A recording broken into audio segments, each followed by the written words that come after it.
Field due to a thin long current carrying wire. अच्छा, thin wire की वजह से तो हम ऑलरेडी फाइंड कर चुके हैं, थिन वायर की वजह से। लेकिन अगर हमारा वायर थिक हो जाए, इस पे बेस्ड एक न्यूमेरिकल है हमारे पास, एनसीईआरटी में भी है न्यूमेरिकल वो, और सीबीएसई 2010 में क्वेश्चन यहाँ से पूछा भी गया था। ठीक है, तो इसलिए हम इसको कर लेते हैं।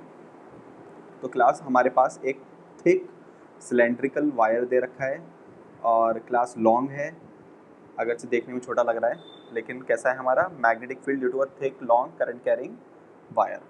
अब क्लास इसमें देखो, ये जो करंट फ्लो कर रहा है आई, वो पूरे के पूरे एरिया ऑफ क्रॉस सेक्शन से फ्लो कर रहा है। ठीक है, तो ये जो मैंने एरोज बनाए हैं, ये क्या रिप्रेजेंट कर रहे हैं क्लास, जो वहाँ पर करंट फ्लो कर रहा है आई। ठीक है क्लास, तो जो करंट आई फ्लो कर रहा है वो पूरे के पूरे किससे कर रहा है class, area of cross section से फ्लो कर रहा है हमारा। ठीक है क्लास, अब देखो क्लास, इसमें जब हम मैग्नेटिक फील्ड निकालेंगे तो बेसिकली दो इंपॉर्टेंट पॉइंट्स पे निकालेंगे, एक आउटसाइड द सिलेंडर निकालेंगे और एक इनसाइड द सिलेंडर निकालेंगे। क्लास इसमें भी हमें यूज़ वही करना है, एम्पियर सर्किटल लॉ का, हाँ एम्पियर सर्किटल लॉ का यूज़ करना है हम लोगों को। अगर क्लास में पहले बात करूँ, फॉर एग्जाम्पल अगर मैं इसका बोलूँ, रेडियस हमारा कैपिटल आर है, टोटल करंट कितना फ्लो कर रहा है, कैपिटल आई। ठीक है class, along the axis flow कर रहा है क्लास, तो अलॉन्ग द एक्सिस जो करंट फ्लो कर रहा है कैपिटल आई है, रेडियस कितना है क्लास हमारा, कैपिटल आर है। अगर क्लास में आउटसाइड पॉइंट की बात करता हूँ, नंबर 1 पॉइंट की बात करता हूँ, तो small R will be greater than capital R. अब क्लास हमने यहाँ से आर डिस्टेंस पर, ठीक है, एक पॉइंट है जिसका नाम पी, उस पर मैग्नेटिक फील्ड निकालनी है, और ये पी पॉइंट हमारा आउटसाइड द वायर है क्लास। तो हमने एक सर्कुलर लूप कंसीडर कर लिया और इस पी पॉइंट पर हमें क्लास क्या निकालना है, मैग्नेटिक फील्ड। और क्लास एक्सिस से उसकी दूरी कितनी कंसीडर करी हमने, एक्सिस से हमने दूरी मानी, दैट इज स्मॉल आर।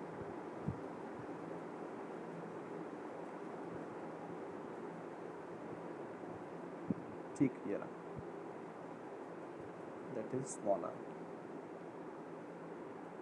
ठीक है क्लास, छोटे से करंट एलिमेंट की बात करूं तो टेंजेंट के अलॉन्ग होगा डी एल, इस तरह से मूव कर लिए हम एंटी क्लॉकवाइज डायरेक्शन में। और class straight current carrying wire की वजह से मैग्नेटिक फील्ड भी टेंजेंट के अलॉन्ग होगी बी, यहाँ थीटा कितना हो जाएगा क्लास, 0। तो अगर क्लास में आउटसाइड पॉइंट के लिए यहाँ एम्पियर सर्किटल लॉ लिखूँ तो मैं लिखूँगा B D L, B dot D L mu naught I inside. तो क्लास हम लोग लिख सकते हैं B D L cos 0 mu naught I inside. Class B बाहर आ जाएगा, हमें फाइंड करना है आउटसाइड पॉइंट के लिए D L mu naught I inside. अब ध्यान से देखो, इंटीग्रल ऑफ डी एल क्या देगा, ये सर्कुलर लूप माना है हमने, तो क्लास कितना हो जाएगा, 2 pi capital R small R. Class देखो हम, हाँ स्मॉल आर, क्योंकि ये वाला लूप कंसीडर करना है, एम्पेरियन लूप, एम्पियर्स लूप, जिस पे एम्पियर सर्किटल लॉ को अप्लाई कर रहे हैं, और एम्पियर्स लूप का रेडियस कितना है, स्मॉल आर है। ठीक है, तो हम 2 पाई आर लिख लेंगे म्यू नॉट। अब क्लास ध्यान से देखो, इस वाले लूप से कितना करंट पास हो रहा है, सब पास हो रहा है, कुछ बच गया, मुझे लग रहा है सबका सब पास हो गया। क्यों, क्योंकि इस लूप के अंदर पूरा का पूरा वायर है ये। ठीक, तो इसका मतलब क्लास इस लूप से जो करंट क्रॉस हो रहा है वो हमारा कितना क्रॉस हो रहा है क्लास, कैपिटल आई। तो क्लास यहाँ से आ जाएगा बी इक्वल्स म्यू नॉट के नीचे 2 पाई आई के नीचे आर। ठीक है क्लास, तो क्लास यहाँ पर हमारा बी डायरेक्टली प्रोपोर्शनल आ रहा है, इन्वर्सली प्रोपोर्शनल आ रहा है, इन्वर्सली प्रोपोर्शनल टू, बिल्कुल ठीक बात। अब क्लास ये तो बात हो गई आउटसाइड पॉइंट की।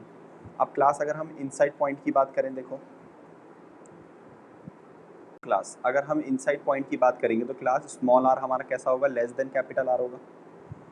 इसका मतलब कौन सा पॉइंट होगा क्लास, ये इनसाइड पॉइंट की बात कर रहे हैं क्लास। एक्सिस से करंट कितना पास हो रहा है, टोटल कैपिटल आई। ठीक है, रेडियस कितना है क्लास इसका हमारा, कैपिटल आर। ठीक है क्लास, अब क्लास ये पॉइंट हमारा P है, इस पॉइंट पर हमें मैग्नेटिक फील्ड निकालनी है और ये हमारे इनसाइड पॉइंट में है। इस लूप को, एम्पियर्स लूप को सेंस दे दिया, तो ये हमारी डायरेक्शन हो गई टेंजेंट की DL, यही डायरेक्शन मैग्नेटिक फील्ड की होगी B। फिर से वही बात क्लास, थीटा 0 हो जाएगा, हम पहले भी कर चुके हैं। B D L cos theta किसके बराबर लिखेंगे क्लास हम, म्यू नॉट आई इनसाइड के, है ना, B D L mu naught I inside. Class DL किसके बराबर होगा, एम्पियर्स लूप के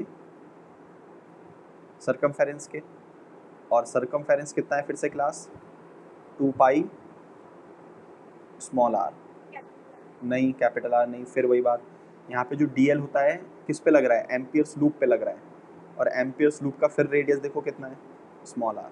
हमें, हाँ वेरी गुड, तो म्यू नॉट आई इनसाइड। लेकिन क्लास अब एक प्रॉब्लम आ गई यहाँ पर, प्रॉब्लम ये आ गई है हमारे सामने कि आई इनसाइड पूरा नहीं होगा। क्यों, क्योंकि ये वाला जो करंट है ना क्लास, ये पूरे यूनिफॉर्म क्रॉस सेक्शनल एरिया से जा रहा है। ये वाला जो करंट आई है ना, वो सब जगह से जा रहा है, ऐसा पूरे के पूरे एरिया से पास हो रहा है। क्लास ऐसे केस में क्या करोगे बताओ, सोचो कैसे आई इनसाइड की वैल्यू फाइंड कर सकते हैं हम। क्लास ये बताओ, ये जो टोटल करंट बाहर आ रहा है इस वायर से कैपिटल आई, तो ये कितने, नहीं अगर मैं ऐसा करूं, देखो जो करंट मेरा आ रहा है वो पाई आर स्क्वायर से आ रहा है, सोचो कैपिटल आर स्क्वायर से। अगर मैं पूछूं क्लास ये जो करंट कैपिटल आई बाहर आ रहा है वो कितने एरिया से बाहर आ रहा है, तो तुम बोलोगे क्लास इतने एरिया से, ये जो सर्कुलर एरिया है यहाँ पर। और क्लास सिलेंडर का ये सर्कुलर एरिया कितना होगा, कोई बताएगा, ये वाला पूरा, that is pi R square. तो क्लास मैंने ये लिख लिया, this is current per unit area, current flowing per unit area, ठीक है ना क्लास। अब क्लास अगर मुझे पता करना है कि इतने से कितना आएगा, इस वाले से एम्पियर्स लूप से कितना बाहर आ रहा होगा करंट, तो क्लास खुद सोचो, क्या मैं करंट पर यूनिट एरिया की मल्टीप्लाइड इस एरिया से कर दूं, सोचो करंट पर यूनिट एरिया की मल्टीप्लाई है ना, इससे कर दूंगा। तो मैं लिखूंगा जो मेरा आई इनसाइड होगा वो मेरा होगा I upon pi R square multiplied by, class इसका एरिया कितना होगा, ये वाला,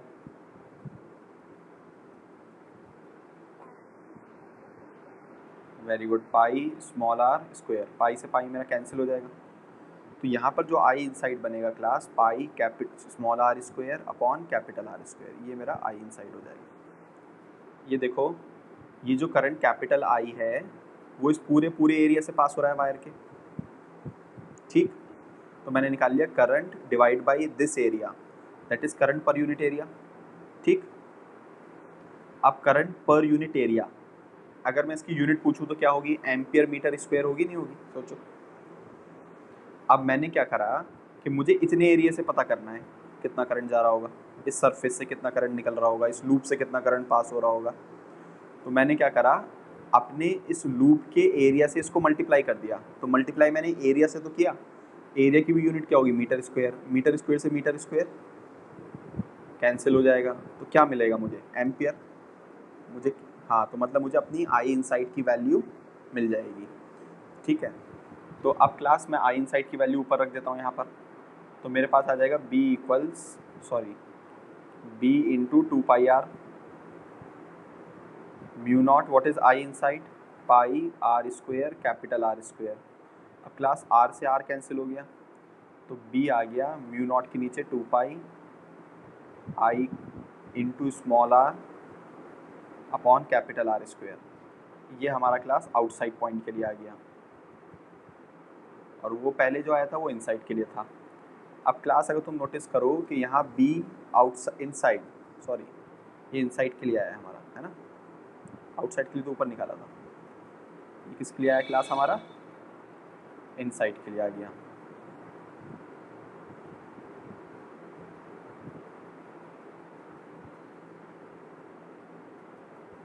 तो क्लास ये आ गया हमारा इनसाइड के लिए, ठीक है। अब क्लास तुम नोटिस करो, inside it is directly proportional to R, है ना, और क्लास आउटसाइड के लिए कैसा था, देखो इनवर्सली प्रोपोर्शनल टू आर। अब क्लास कभी कभार इसके लिए डायग्राम, वो ग्राफ बनाने के लिए आ जाएगा, जैसे कि फॉर एग्जांपल आ जाता है कि ये इस तरह से दे रखा है हम लोगों को, बी और आर के लिए ग्राफ बनाओ। अब क्लास हमें एक बात पता है कि जब तक वो इनसाइड है, मतलब छोटा आर बराबर छोटा R equals capital R, inside point के लिए वो डायरेक्टली प्रोपोर्शनल है आर के इनसाइड, और क्लास आउटसाइड आते ही वो कैसा प्रोपोर्शनल है, इनवर्सली प्रोपोर्शनल है। तो class inside it is directly proportional to small R, outside it is inversely proportional to small r. And class, what is small r here? That is the distance of the point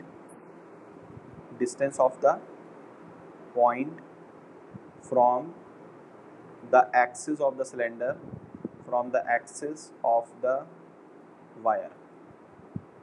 जहाँ हम field find कर रहे हैं उस point का distance, और कहाँ से है क्लास? ये वायर के एक्सिस से है।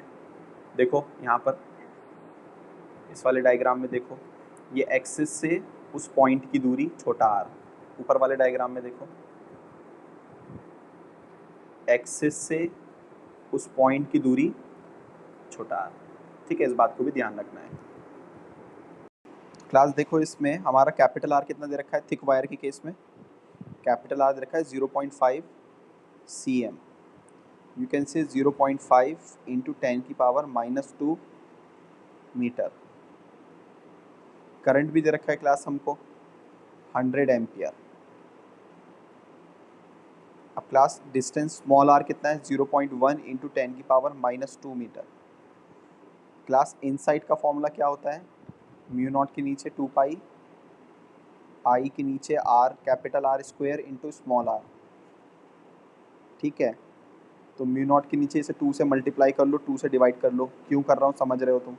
म्यू नॉट के नीचे 4 पाई 10⁻⁻7, आई कितना है 100, कैपिटल R भी कुछ है 0.5 इंटू 10⁻⁻² का whole square, small r 0.1 10⁻⁻² into 2। Class जैसे ही इसको सॉल्व करोगे आंसर मिल जाएगा। कुछ तो इसी इंतजार में बैठे थे सर सॉल्व करके बताएंगे, जल्दी बताओ जो इंतजार में बैठे थे कितना आंसर आ रहा है?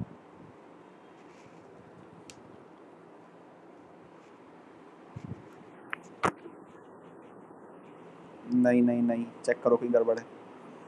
जिनका ये आ रहा है ना 2 इंटू 10⁻⁻², उन्होंने शायद कैपिटल R का स्क्वायर नहीं कराया नीचे, चेक करो। हाँ 8 इंटू 10⁻⁻4 -5 तो नहीं आना चाहिए, बुक में तो -4 लिखा है। या तो तुमने गलती करी है या बुक की गलती पकड़ी गई। चेक करो एक बार और।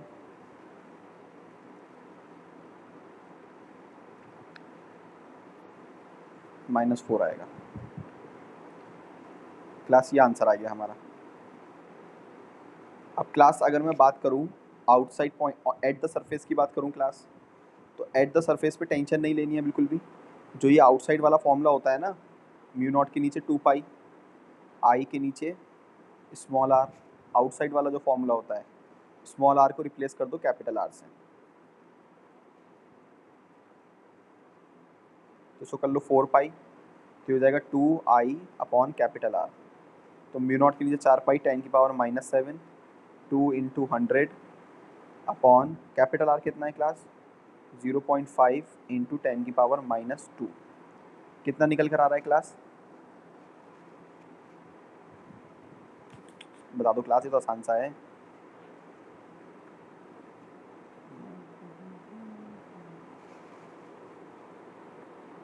क्लास 4 इंटू 10⁻⁻3 आएगा क्या? माइनस कितना? 3। सो 4 इंटू 10⁻⁻3। अब क्लास अगला देखो, अगर मैं आउटसाइड के बारे में पूछूं, आउटसाइड के केस में होता है म्यू नॉट के नीचे 2 पाई आई के नीचे छोटा r। अब क्लास म्यू नॉट के नीचे 4 पाई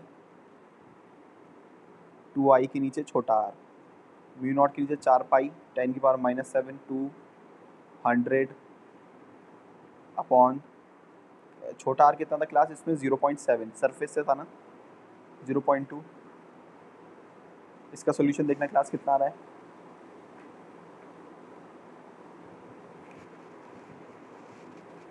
ये आ रहा होगा 2.86 इंटू 10⁻⁻5। इसी का ऐसा आ रहा है क्लास।